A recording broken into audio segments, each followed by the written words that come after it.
There was a time when the name Vinicius Jr was the same as frustration.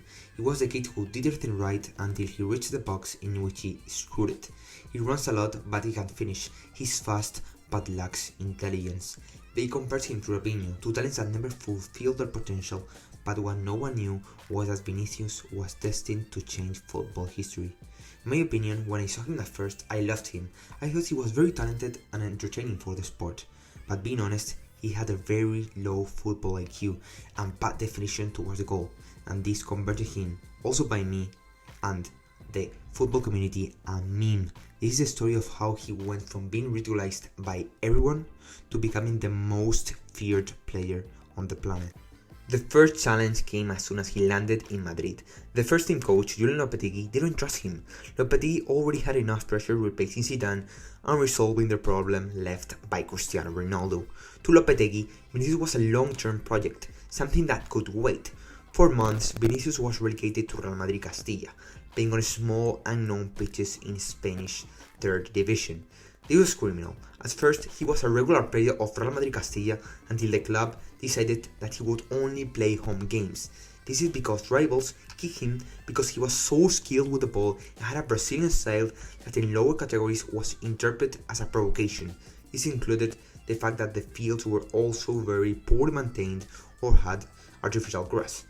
As well, they also wanted to protect him from insults and jokes, since people used to joke in the stands shouting that he cost 45 millions and was paid in Segunda B, which in fact could affect the image of his person, and this resulted that you would only find Vinicius playing the home games in Valdebebas and playing little with the first team, so practically playing 1 or 2 times in a month. But he didn't complain, he knew his moment would come. Under Santiago Solari's guidance at Castilla, Vinicius began to shine. The difference in level was obvious. He looked like an adult playing against kids. Every time he touched the ball, opponents backed off, knowing they couldn't stop him.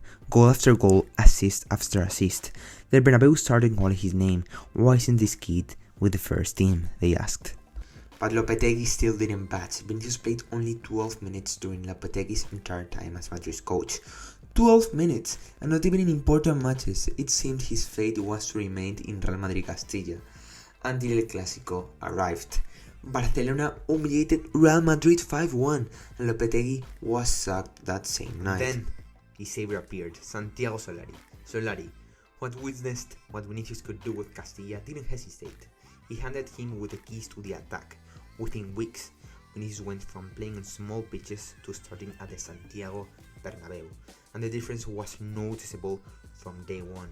Under Solari, Vinicius began to shine. Every match was a display of impossible dribbles and raw speed.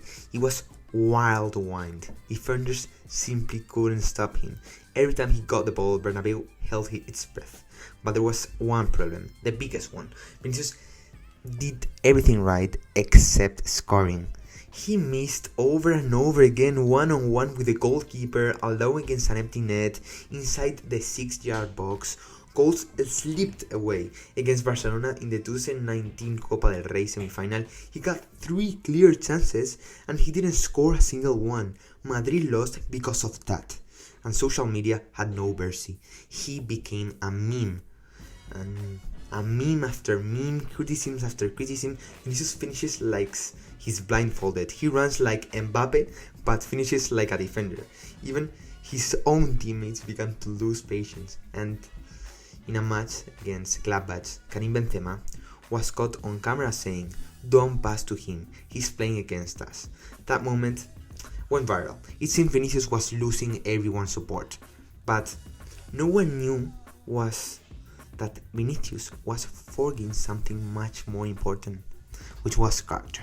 Criticisms didn't weak him, it made him stronger. After every miss, he returned to Valdebebas and trained until the lights went out. He wanted to improve. He knew he could. Zidane's return in 2019 was a test of patience for Vinicius. Zidane respected his talent but didn't truly trust him. For months, he was benched behind more experienced players like Hazard and Bale. But Vinicius never gave up, and his moment came, as always, in El Clásico. In March 2020, Zidane bet on him. Vinicius scored the goal that led Madrid to victory. It was the Clásico that marked his rebirth. The next season was crucial, but the real transformation came with Carlo Ancelotti. Ancelotti understood Vinicius better than everyone. Don't think, just play, he told him. Ancelotti knew Vinicius didn't need pressure, he needed confidence. And with that confidence, Vinicius exploded. In the 2021-2022 season, Vinicius scored 22 goals and provided 20 assists. He became an unstoppable force, but the moment that changed everything came in Paris, the Champions League final. Minute 59, Valverde cross and Vinicius appears, alone, like a shadow. One touch, goal. Real Madrid wins their 14th Champions League. That goal wasn't just the most important of his career, it was a goal that made him a Real Madrid legend. Today, Vinicius Jr is more than a footballer. He's a symbol of perseverance, hard work, and resilience.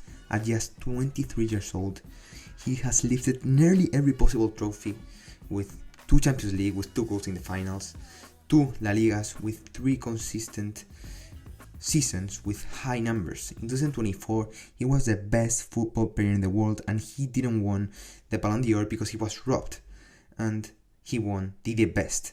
But, well, the scariest part of this is that he just is starting and that he would do it 10 times bigger.